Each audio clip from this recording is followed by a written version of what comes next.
Habijid Ndwa TV nk'ibisanzwe nkaba nanone nsuye kuri tapi rouge kugira ngo mujya muhumva. Ubu hari umuntu wasanga atahazi neza, ariko niba utahazi nuko dore n'ibikorwa bihakorerwa nabyo ni ibi ngibi. Ngira ngo mwe murahabona ukuntu haba hameze, ni ahantu nyine habera impano zitandukanye, kandi murabizi ko kuri ino YouTube channel yanyu ikintu cya mbere dukora ari ukubavira imuzi n'umuzingo tubagera ahantu mutabasha kugera. Dore aya ni mu masaha make yo mu masaha 12 gutyo, ariko nyine reba ukuntu haba hashyushye. Abashyushye ushobora gufata abana bakatemberera mu ma weekend ho aba ari ibicika abana bakina. Aba ari ahantu heza cyane haryoshye, ushobora kuba wamara igihe kirekire wihera ijisho ibihabera.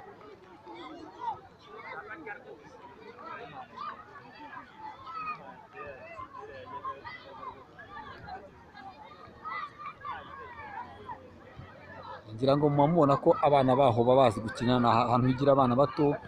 Mu masaha y'umugoroba haba hari n'imipira myiza cyane ishyushye imeze neza cyane.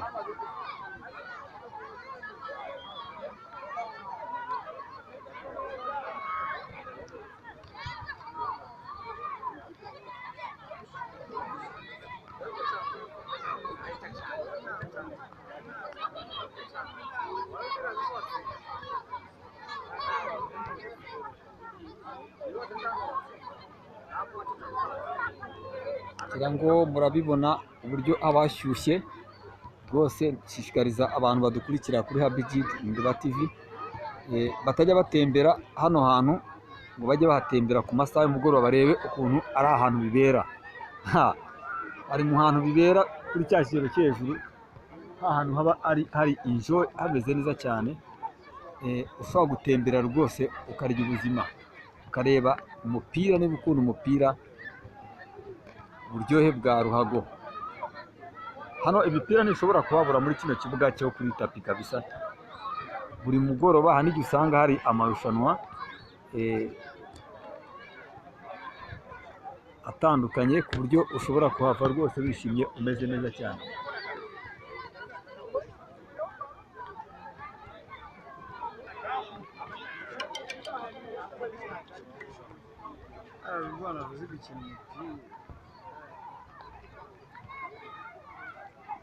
Ngira ngo murimo murabibona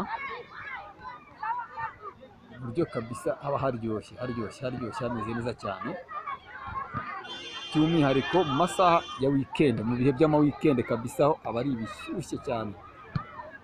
Ubundi aha niho ubonera uburyo umujyi wa Kigali uryoshye cyane, ndetse ubuzima bwabo buba burimo enjoy kabisa, buba burimo umunezero kabisa.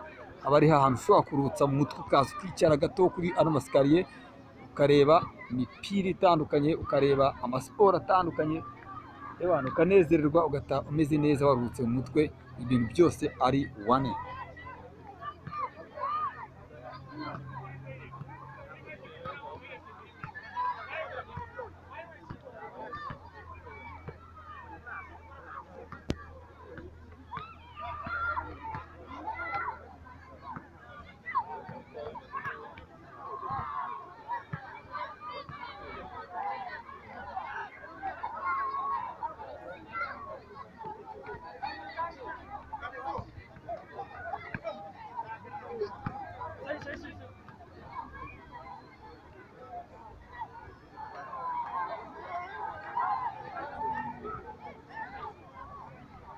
Ngira ngo murimo